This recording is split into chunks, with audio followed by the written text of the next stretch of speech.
एक कसाई था सदना। वह बहुत ईमानदार था। वो भगवान के नाम कीर्तन में मस्त रहता था जी। यहाँ तक कि मांस को काटते बेचते हुए भी वह भगवान नाम गुनगुनाता रहता था। एक दिन वह अपनी ही धुन में कहीं जा रहा था कि उसके पैर से कोई पत्थर टकराया। वह रुक गया। उसने देखा एक काले रंग के गोल पत्थर से उसका पैर टकरा गया।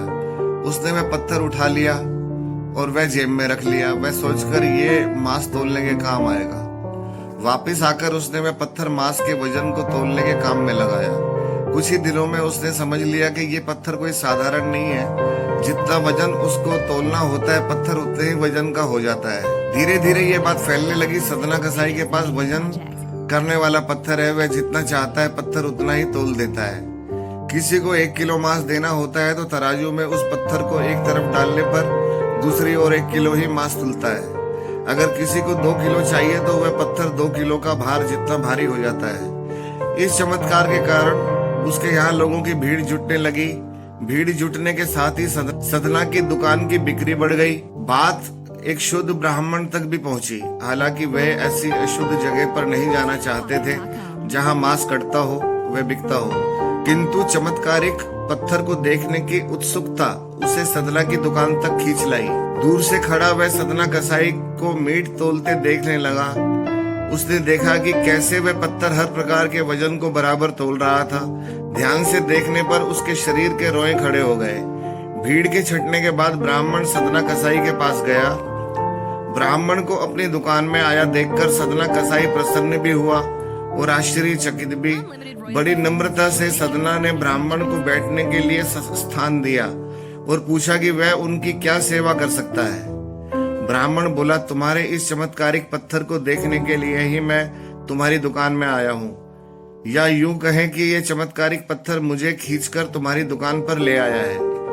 बातों ही बातों में उन्होंने सदना कसाई को बताया कि जिसे पत्थर समझकर वो मांस तोल रहा है वास्तव में वो शालिग्राम जी हैं, जो कि भगवान का स्वरूप होता है। शालिग्राम जी को इस तरह गले कटे मांस के बीच में रखना, वे उनसे मांस तोलना बहुत बड़ा पाप है।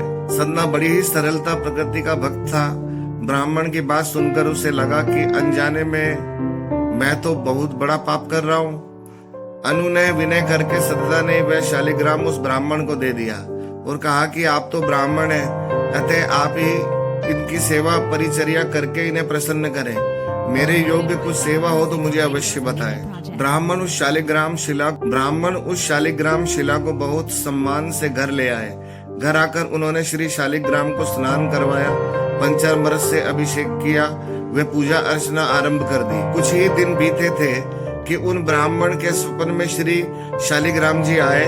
वे कहा, हे ब्राह्मण, मैं तुम्हारी सेवाओं से प्रसन्न हूँ, किंतु तुम मुझे उसी कसाई के पास छोड़ाओ। स्वप्न में ब्राह्मण ने कारण पूछा तो उत्तर मिला कि तुम मेरी अर्चना पूजा करते हो, मुझे अच्छा लगता है, परंतु जो भक्त मेरे नाम का गुणगान कीर्तन करते रहते हैं उनको मैं अपने आप को भी बेच देता हूँ। सदना तुम्हारी तरह मेरा अर्चन नहीं करता, परंतु वह हर समय मेरा गुनगुनाता रहता है, जो कि मुझे अच्छा लगता है, इसलिए तो मैं उसके पास गया था। ब्राह्मण अगले दिन ही सदना कसाई के पास गया। वह उनको प्रणाम करके सारी बात बताई। वह श्री शालिग्राम जी को उन्हें सौंप दिया। ब्राह्मण की बात सुनकर सदना कसाई की आंखों में आंसू आ गए। मनी मन उन्होंने मांस बेचने खरीदने का कार्य को तिलांजलि देने की सोची और निश्चय किया कि यदि मेरे ठाकुर को कीर्तन पसंद है तो मैं अधिक से अधिक समय नाम कीर्तन ही करूंगा।